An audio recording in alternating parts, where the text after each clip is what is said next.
Homenagem a Kardec. Trouxestes Allan Kardec, a longa noite humana.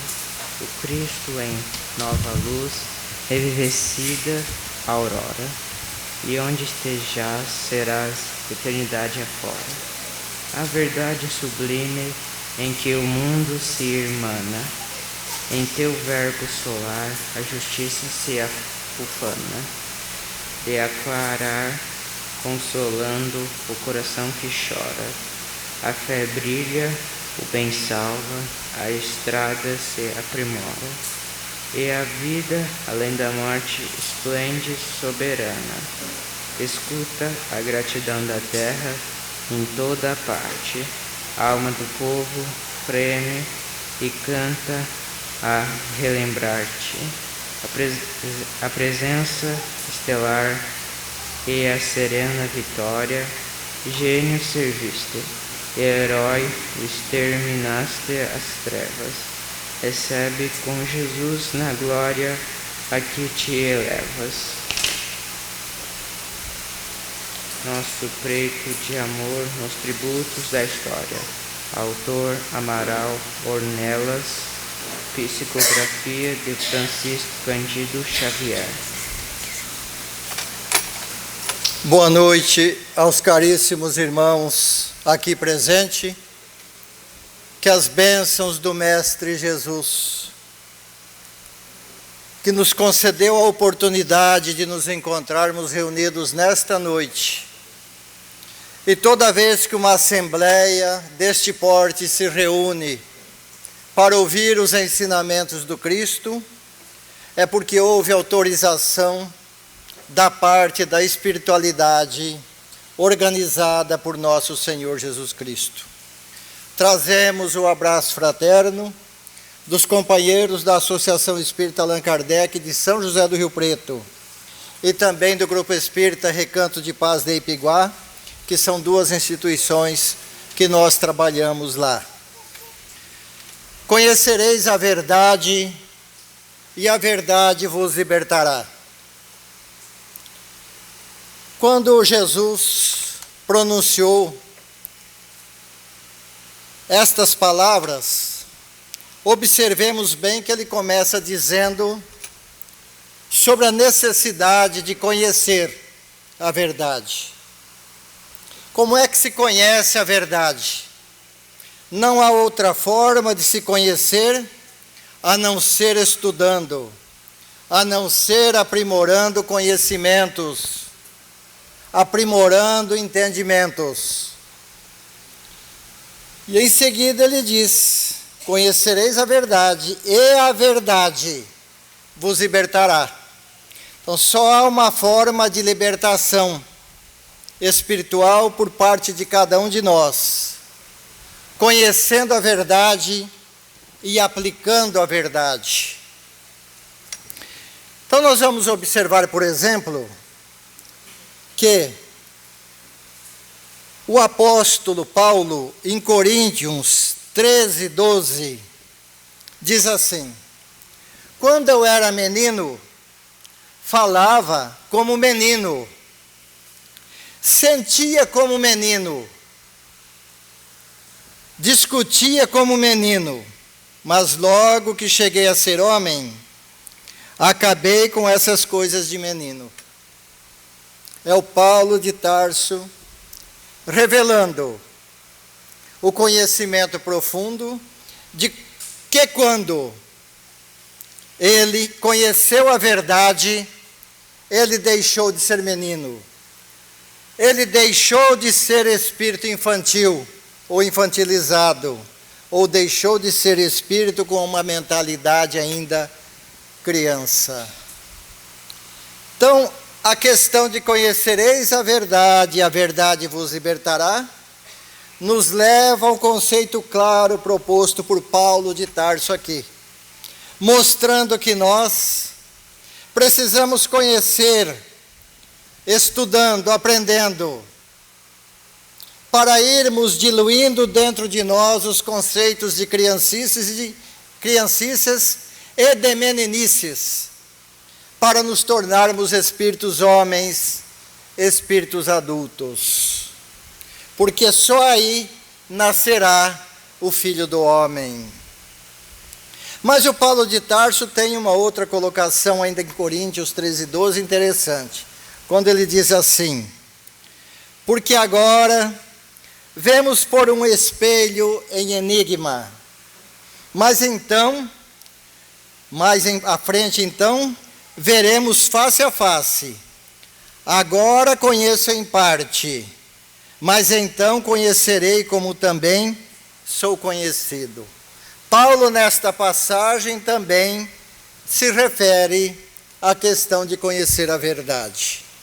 Quando ele diz aqui, porque agora vemos por um espelho em enigma, Paulo se refere à questão de que na época não existiam os espelhos de vidros como temos hoje, em que se vê com a clareza e a naturalidade que se nota. Na época, os espelhos eram construídos em pedras, em bronzes. Então tinha uma imagem distorcida. Toda criatura que olhava nos espelhos da época tinha uma imagem distorcida de si. Então Paulo está nos mostrando, o apóstolo, que nós em nossos dias, porque os ensinamentos daquela época precisam serem trazidos aos nossos dias. Paulo está nos mostrando que a nossa visão a respeito da verdade, a respeito de Deus, é ainda uma imagem distorcida, como a imagem do menino, e não de um homem com conhecimento profundo. Porque quando Paulo pronunciou aquela extraordinária frase, não sou eu mais quem vivo, mas o Cristo que vive em mim, Paulo naquele instante mostrou que ele deixara de ser um menino, mostrou que ele deixara de ver a partir daquele instante a imagem do Pai da verdade distorcida, mas via a imagem do Pai, como diz a mensagem, como se ele estivesse falando face a face com o Senhor. Mas nós ainda temos que crescer em maturidade espiritual para chegarmos a uma condição dessa. Mas tomando cuidado naturalmente com a nossa situação atual, em que nós estamos vendo por um espelho distorcido os próprios ensinamentos da doutrina espírita, que são muito claros. Porque nós atravessamos uma época de transição, em que o companheiro Honório de Abreu, de Belo Horizonte, nos dizia assim: é a época mais difícil da história da humanidade encarnada e desencarnada. É a época mais complexa. E nós estamos vendo que nós estamos titubeando, vendo os ensinamentos extraordinários de Allan Kardec, o codificador da doutrina espírita, de forma distorcida, de acordo com os nossos interesses. E às vezes até de acordo com as nossas inferioridades espirituais. Com relação à questão de conhecer a verdade, vamos encontrar, por exemplo, o espírito extraordinário de Emmanuel. Mas naquela época, lá no livro 50 anos depois, na condição de Nestório, porque Nestório e Emmanuel são a mesma entidade. Nestório, que frequentava as palestras públicas no meio das catacumbas, nos cemitérios das vilas romanas e de outras regiões da época. Nestório, já um escravo liberto e um bom conhecedor dos ensinamentos de Jesus, o escravo Nestório, certa feita em que Policarpo, um estudioso do Evangelho de Jesus, que aprendera o Evangelho de Jesus de forma amiudada, estudando com João Evangelista na igreja de Esmirna, na Ásia Menor. Policarpo, que era um espírito de extraordinária condição. Policarpo, 2 ou 3 dias antes deste pronunciamento de Nestório, fora preso pelos soldados romanos, levado aos circos do martírio para ser torturado pelos leões, pelas fogueiras. Como era um espírito que havia aprendido o estudo do Evangelho miudinho com João Evangelista, e João Evangelista aprendera com nosso Senhor Jesus Cristo a estudar o Evangelho amiudadamente, detalhadamente, ponto por ponto, vírgula por vírgula, Policarpo é um espírito que era muito visado pelo governo romano. Fora levado ao circo do martírio. Fora colocado sozinho lá no centro, por ser aquele espírito mais inteligente, mais desenvolvido, mais culto e extraordinariamente de evolução espiritual já muito grande. Policarpo fora colocado no centro, colocaram paus de toda a espécie e ele no meio, e acenderam a fogueira. E Policarpo no meio.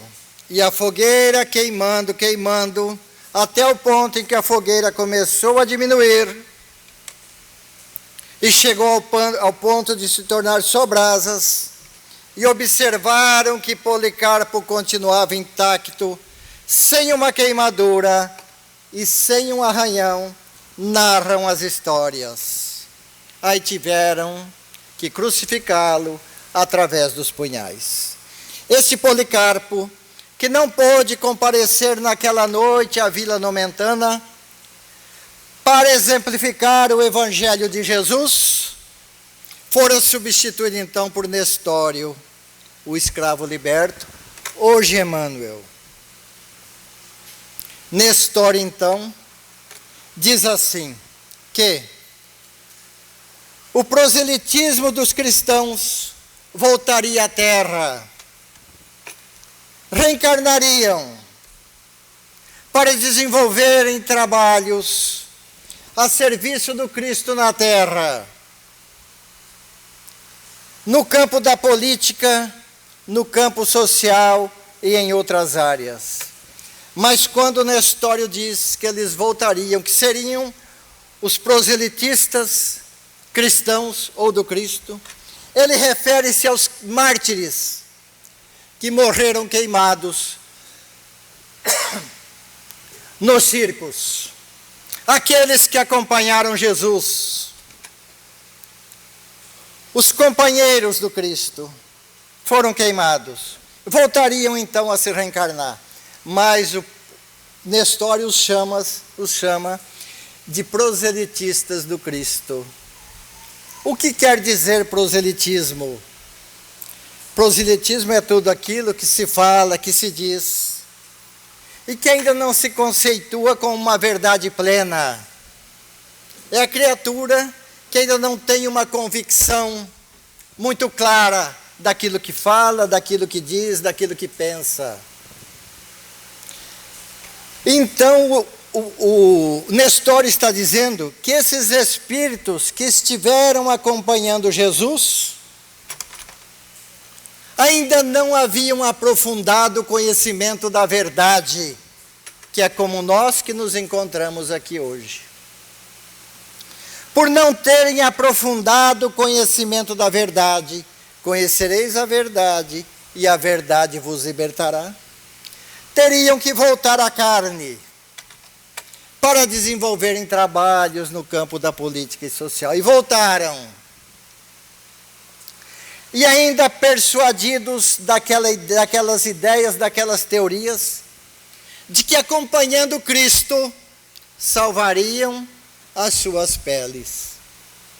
E hoje nós encontramos dentro do movimento espírita as criaturas que ainda frequentam as instituições espíritas para salvarem a sua pele.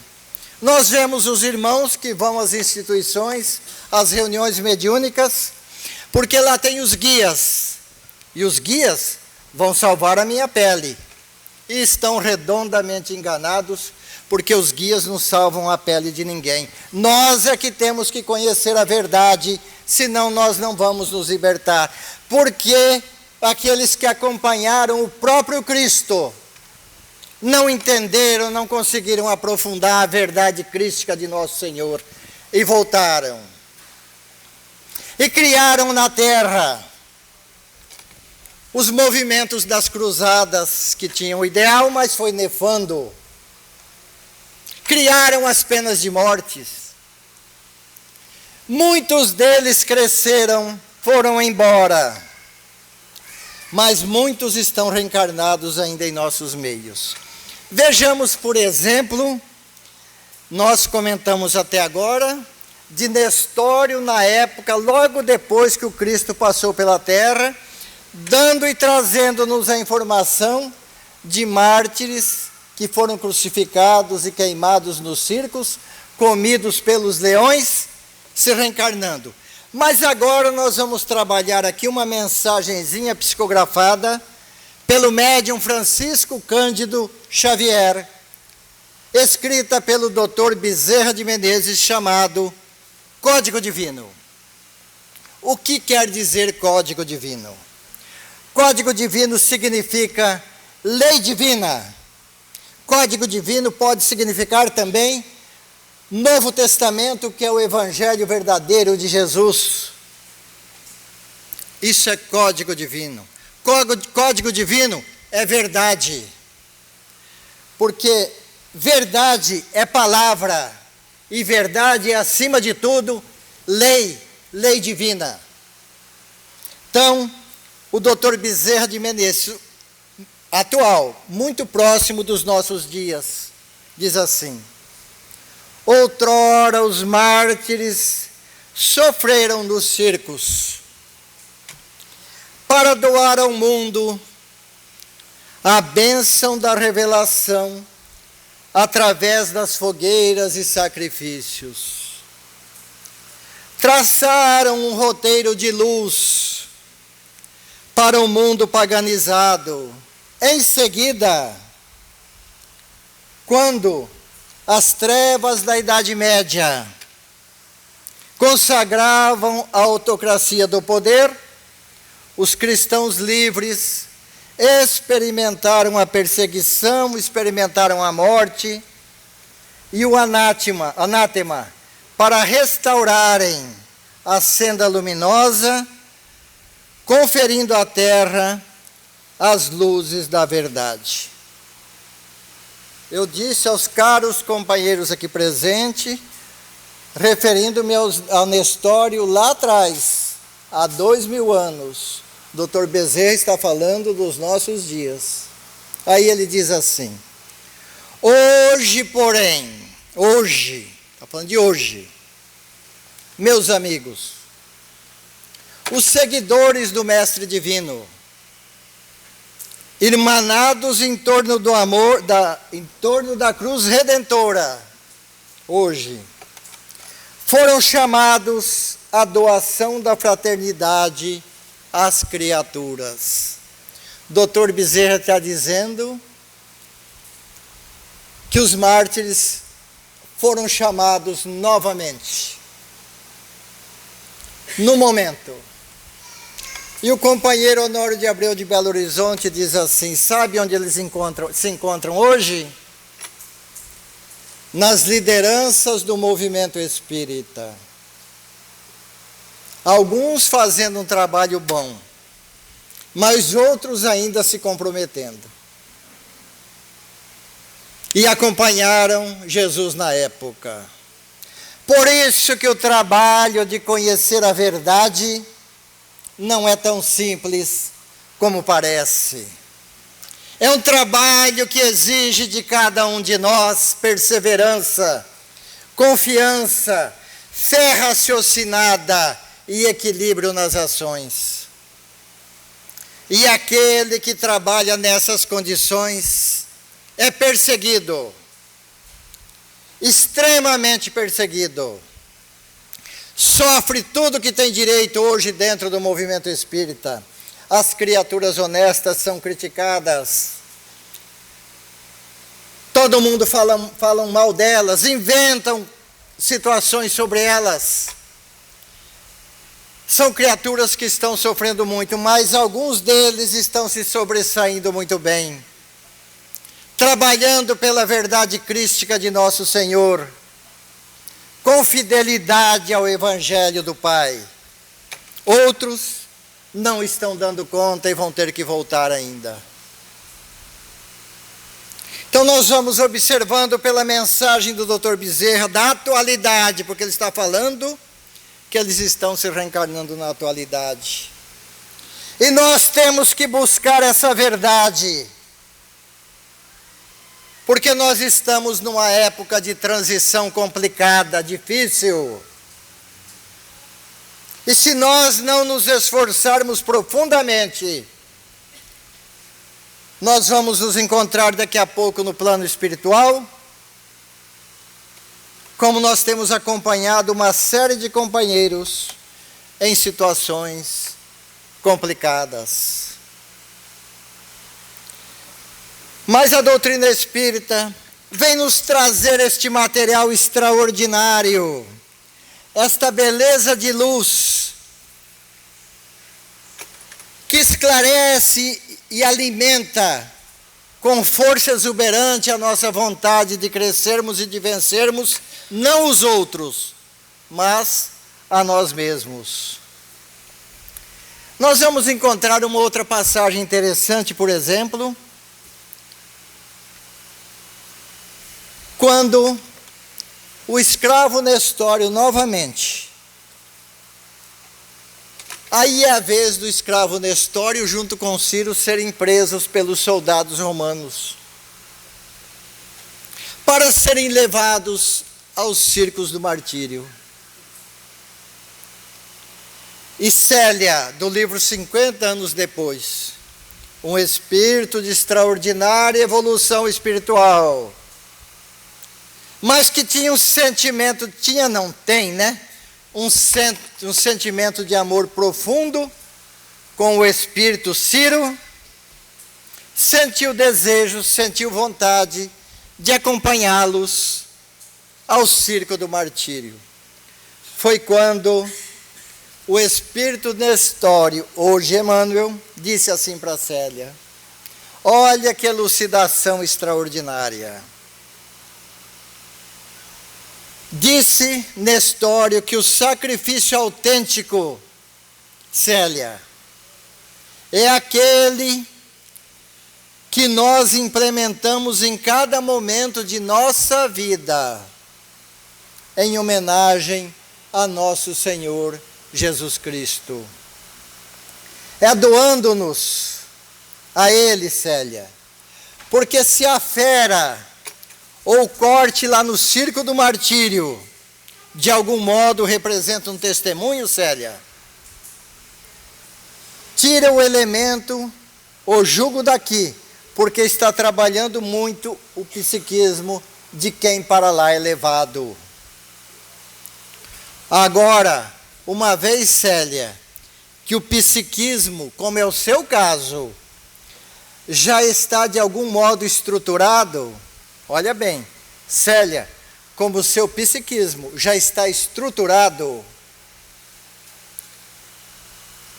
ele tem que se doar em cada momento da vida, tentando ajudar. Esse é o mecanismo, Célia, do testemunho que você deve dar a nosso Senhor Jesus Cristo. Falando do psiquismo dela já perfeitamente estruturado, que não necessitava mais passar pelo circo do martírio, mas era o testemunho de observância pela obra na terra e pelo amparo que ela poderia dar ao semelhante através do conhecimento evangélico que ela já havia adquirido e pela moral instituída dentro do interior dela.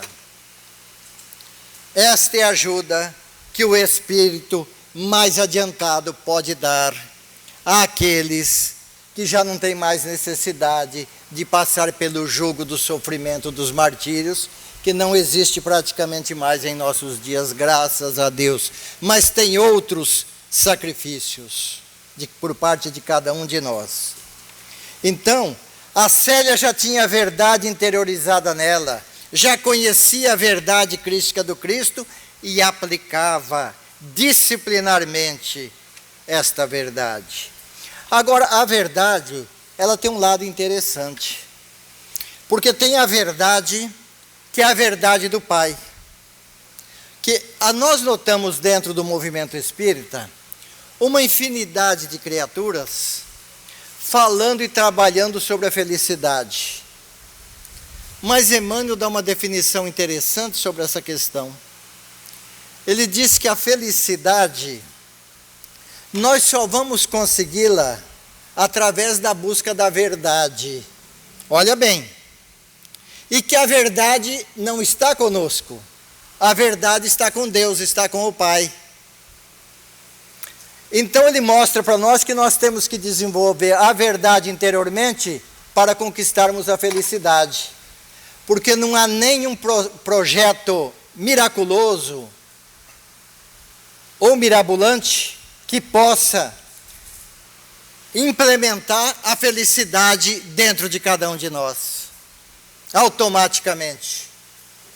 Se nós não buscarmos a verdade, ou enquanto não buscarmos a verdade crística do Pai, teremos dificuldade com relação à felicidade. Ela é apenas extemporânea, momentânea.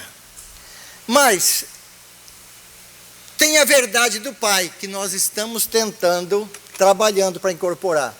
Mas existe a nossa verdade. Existe a verdade humana. Uma vez, o Honório Abreu conta um caso lá de Belo Horizonte de um magnetizador e doutrinador de sessão mediúnica interessante. Porque nós achamos que nós podemos resolver tudo. Nós achamos-nos espíritos capacitados para resolvermos tudo, e não é assim. As coisas são de Deus, nós temos que tomar cuidado. Tem coisas que não é para nós. Nós não sabemos o fundamento. Daqui a pouco nós vamos aprofundar um pouquinho isso. Não sabemos o fundamento de determinadas coisas. E um magnetizador, dirigente de sessão mediúnica, magnetizador daqueles como não se acha mais hoje. A filha dele, adolescente, entrou para um processo de obsessão complicado, grave. E ele ficou observando aquilo, via a entidade, porque ele era clarividente. E ele falou assim, vou dar jeito nisso. Porque nós damos jeito em tudo, não é verdade? Nós damos jeito em tudo. Eu vou dar jeito nisso. Foi para a sessão mediúnica, chamou o espírito, magnetizou ele, leva ele, deixa ele lá magnetizado, quieto lá, para minha filha ficar em paz. Mas tem coisa que não é nosso, nós não sabemos os desígnios do Pai, temos que respeitar. Aí ele chegou em casa e achou a filha dormindo, a mocinha dormindo. Levantou no outro dia cedo para trabalhar, a mocinha dormindo. Voltou de noite, a filha dormindo, ele achou aquilo estranho. Dormiu, no outro dia cedo, a filha dormindo. De noite, a sessão mediúnica. Foi trabalhar, voltou à tarde, a filha dormindo. Não levantava nem para as necessidades físicas. Foi para a sessão mediúnica. Mandou chamar o obsessor, vem cá. Vai lá e fica junto dela. Pois vocês não vivem um sem o outro. Quando ele chegou em casa, a filha estava acordada. Então o processo de educação ele mudou. Agora, minha filha, você vai para o centro espírita, para as reuniões de estudos, não é para esse trabalho mediúnico não, que não vai resolver. Vai para as reuniões de estudos, porque vão ter que se educar os dois. Um não fica sem o outro. Olha cada coisa interessante que tem. Então nós temos que respeitar a lei, porque lei é verdade. Nós vemos aquele caso, por exemplo, do André Luiz, lá no livro Nosso Lar, quando ele Surgiu lá um caso lá, e ele disse para o Clarencio assim, deixa que esse aí eu vou lá resolver. O Clarencio disse assim para ele, você não vai resolver coisa nenhuma. Ele falou, mas por quê? Eu estou em condições de resolver? Não, você não está em condições de resolver. Eu disse, por quê? Porque os vícios da companheira são os mesmos vícios que você tem. Se você for, você fica. Prestar atenção? E nós temos que tomar cuidado aqui na terra com os vícios daquelas pessoas que estão próximas ou mais distantes de nós, sejam familiares ou não. Nós achamos que vamos lá e vamos resolver. E às vezes nos envolvemos com as criaturas e a coisa fica complicada. É um cuidado danado, isto é verdade. Porque quando a gente conhece a verdade com profundidade, a gente não se envolve, a gente respeita. Mesmo que venha aquela vontade, aquele desejo torrencial, a criatura se segura, porque é necessária a tentação. Vocês sabiam que a tentação só atenta às criaturas que estão em processo de evolução, em processo de desenvolvimento espiritual? Só essas criaturas é que sofrem tentação. Porque as criaturas tentadoras não sofrem tentação, gente. Sabe por quê? Porque elas estão com a tentação embutida nelas. Então não tem como sofrer tentação. A tentação está embutida. Então só sofre quem está evoluindo, quem está crescendo. Agora a tentação, ela é positiva. Ela é uma mola propulsora. Porque sem tentação a gente não cresce. E é uma luta. É uma luta. Um negócio difícil, complicado, né? Mas a questão da verdade, ela vai aferindo coisas assim muito interessantes. Por exemplo, tem uma passagem sobre filhos e servos, em João capítulo 8, versículo 35, quando o Evangelho diz assim, o versículo, ora, o servo não fica para sempre na casa, o filho fica para sempre. Jesus, João. Quer dizer, na sua exemplificação, Jesus nos ensinou como alcançar o título de filiação ao Pai, quer dizer, ter fidelidade a Deus. E diz assim, o trabalho ativo e interessante, o desprendimento dos interesses inferiores, perceberam? Por que o André Luiz não podia atender o caso lá? Porque ele ainda estava muito ligado aos interesses da inferioridade, embora estivesse em nosso lar já mais ou menos bem. E perfeita submissão aos desígnios de Deus, isso não é fácil. Construíram lá traços fundamentais de suas lutas na terra. Muitos homens notáveis pela bondade e pelo caráter adamantino, sacerdotes dignos e crentes sinceros, poderão ser dedicados servos de Deus. Olha bem, sacerdotes dignos e crentes sinceros, entre nós espíritas. Poderão ser dedicados servos de Deus, mas o Cristo induziu-nos a ser mais alguma coisa, convidou-nos a sermos filhos de Deus. Tem diferença. Porque ser filho de Deus, o servo é aquela criatura que trabalha na casa do Pai, mas é aquela criatura que a qualquer momento, através dos interesses materiais, pode ir embora, mas o filho nunca abandona a casa do Pai, nunca abandona o Pai. Perceberam? Porque o filho já administra a lei divina no interior dele. O filho já entende a verdade crística de nosso Senhor. Não sou eu mais quem vivo, mas o Cristo que vive em mim. Essa é a condição do filho. O servo não. O servo ainda pode escorregar, pode ir embora. Como a passagem do filho pródigo.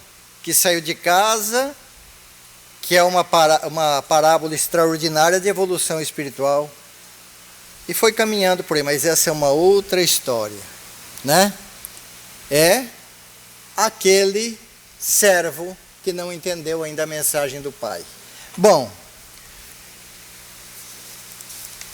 porque é uma situação interessante. A questão de aferição que nós passamos constantemente. Com relação à questão da tentação ainda, não tem como nós passarmos para um estágio de evolução mais adiantado enquanto nós estivermos sofrendo as insinuações dos padrões antigos. Olha bem, enquanto nós estivermos sofrendo em nossos psiquismos as insinuações dos padrões antigos, daquilo que está veementemente registrados em nossas mentes, não há como nós darmos um passo adiante no processo de evolução. Aí entra uma questão interessante dos escândalos. Lembra da passagem dos escândalos? O escândalo é necessário, mas ai daquele por quem o escândalo vier. Perceberam? Então, o escândalo está ligado com o nosso psiquismo lá de outras encarnações, principalmente os escândalos em grupo. Quem não conhece os escândalos familiares, ou os escândalos que ocorrem com as famílias dos vizinhos, ou com qualquer um de nós? Porque psiquismo são registros fortemente ou veementemente fortes, registrados em nosso campo psíquico. Aquilo que fica marcado e vai ficar aí para sempre. Vai ser um dia encoberto, desvinculado, mas não desaparecerá. E nós vamos ter que trabalhar isso com muito cuidado. Então, todo escândalo tem uma germinação lá atrás. E a hora que surge o momento em que as criaturas, inspiradas pelo psiquismo, lá das vidas passadas, se reúnem em grupo e encontram o adversário lá de trás, o que acontece? Derramam tudo que tem direito sobre a criatura. O escândalo é necessário, mas ai por intermédio de quem ele vier. É melhor que nós estudemos a doutrina espírita, que nós venhamos a assimilar esta verdade crística. E quando o escândalo que está registrado na nossa mente vier, porque tem germinação lá atrás, ou desejo por alguma coisa muito forte, nós saibamos lutar e vencermos a dificuldade disciplinadamente. Tudo isso é questão de trabalho interior, de busca da verdade. Porque primeiro, quando nós estudamos o Evangelho de Jesus, nós estamos assimilando a verdade. Apenas assimilando. Os cristãos, os mártires que estão voltando, começaram a assimilar a verdade lá atrás, mas como não sedimentaram a verdade, tiveram que voltar. Perceberam? Então há necessidade, através dos estudos dentro da casa espírita, para irmos primeiro assimilando a verdade, para depois sedimentarmos a verdade. Porque sem sedimentar a verdade, não entraremos naquela condição de Paulo. Nós vamos encontrar, por exemplo, um resumo assim, bem resumo, na carta de Paulo aos Hebreus, Quando ele comenta a questão, ali resumidamente, daquela época, que tentavam infiltrar dentro do movimento de Jesus, trabalhado por Paulo, todo aquele material tentavam inserir judaico dentro dos ensinos de Jesus, e Paulo foi firme e não aceitou de jeito nenhum. A que Paulo está se referindo numa condição dessa? Trazendo para os nossos dias, o que está acontecendo conosco e o movimento espírita? Nós estamos aceitando, estou falando de uma forma geral, dentro do movimento espírita, porque a doutrina ninguém mexe porque ela é dos espíritos. A infiltração de determinadas atividades dentro da casa espírita que não coadulam absolutamente nada com a doutrina proposta por Allan Kardec, que aniversaria hoje.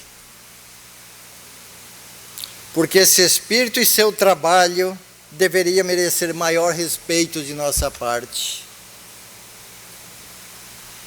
Nós vemos um movimento espírita hoje bastante doente, necessitando de cura. Movimento, não a doutrina, graças a Deus.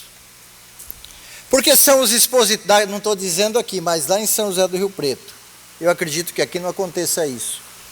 São os expositores que vão às casas espíritas por lá e agradam o público trabalhando as palestras de autoajuda que não tem nada a ver com doutrina espírita.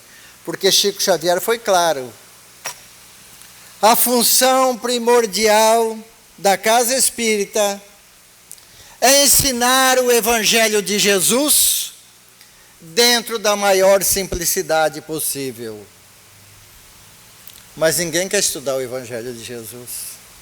Mas tem um fator interessante. Quem não se evangelizar, não estará conhecendo a verdade. E não conhecendo a verdade, vai ter que voltar inúmeras encarnações até conhecer a verdade. Mas não nos esqueçamos de Santo Agostinho, no capítulo 3, de O Evangelho segundo o Espiritismo, quando ele diz que nós somos espíritos acostumados a viajarmos de um mundo para outro, que nós somos espíritos que já viemos de outros mundos de provas e expiações para a Terra, e que aqui nos encontramos, e muitos de nós não vamos conseguir passar pela prova e adentrarmos ao mundo de regeneração, e vamos ter que novamente sermos recambiados a outros mundos, outros planetas, de provas e expiações, mais ou menos nas circunstâncias que se encontra a Terra na atualidade. É muito simples, é muito fácil. Porque se nós não respeitarmos essa doutrina trazida por Allan Kardec, que nós vamos encontrar naquela mensagem do espírito de Humberto de Campos, quando Jesus mandou chamar o espírito de John Hus. Quem é John Hus? Aquele que foi queimado na fogueira no século XIV, que eu me lembro muito bem.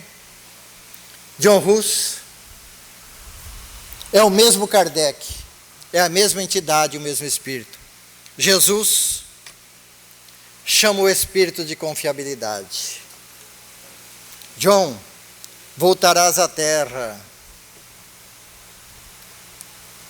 não para viveres com abundância de dinheiro, esse te fará falta, mas voltarás à terra para revelar a verdade. E doutrina espírita é a doutrina da verdade. Voltarás, John. Passarás por tribulações inúmeras, mas não te faltará auxílio de todos nós, para que possas levar esta verdade aos irmãos da terra que já estão prontos para compreender a doutrina consoladora. E reencarna-se John Hus na condição de Allan Kardec, trazendo esta doutrina maravilhosa para os nossos dias, reveladora, ensinando-nos que a morte é apenas do corpo físico e que a vida é eterna para nós espíritos. Kardec, então, reencarna. E nós vamos encontrar lá no capítulo, se não me engano, 21 do livro Crônicas de Além Túmulo, uma passagem interessante, quando ocorre o desencarne de Allan Kardec. E uma voz do alto assim diz: eis Kardec, ele já havia se desvinculado do corpo de matéria física. Eis Kardec, que hoje não é mais o deserto árido da Judéia, referindo-se a esse espírito lá atrás, que viveram naquela época, mas é o deserto árido dos corações humanos, que não souberam te entender e te compreender, mas que a tua verdade ficará para sempre a ser registrada por cada criatura na terra e fora dela. E Kardec sobe aos patamares mais elevados. E companheiros de Belo Horizonte nos disseram assim, que certa feita Chico Xavier comentou com eles o seguinte, que Kardec é tão grande, que hoje trabalha quietinho na equipe de nosso Senhor Jesus Cristo. Porque é um espírito realmente de confiança do Cristo direta. Um espírito extraordinário, de extraordinária evolução, que poucos ainda entenderam. E colocam ele quase que a nosso nível. Mas ele é grande. Mas ainda voltando para terminarmos o nosso trabalho, porque o calor está intenso, vocês não vão aguentar. Mais uma questão só sobre a verdade. Quando Jesus chega lá na região dos sepulcros, lá na região dos Gadarenos, e passando por um cemitério, saíram 2 espíritos trevosos, obsessores, e disseram para Jesus, gritaram com Cristo, né? Dizendo para ele: que fazes aqui, Senhor? Por que viestes antes da hora, ó Filho de Deus? Perceberam que detalhe interessante? Referindo-se a Jesus, os 2 espíritos trevosos. Por que viestes antes da hora, ó Filho de Deus? Os espíritos das trevas não são burros, não. Eles sabiam que Jesus era Filho de Deus. Era grande. Olha que coisa interessante. Aí ele diz: por que viestes antes da hora? Aí Jesus, nessa passagem, deixa um ensinamento do Evangelho extraordinário para nós. Por que viestes antes da hora? Se Jesus passasse por aqui hoje, talvez nós disséssemos assim: ainda não é hora, Senhor, não estou preparado.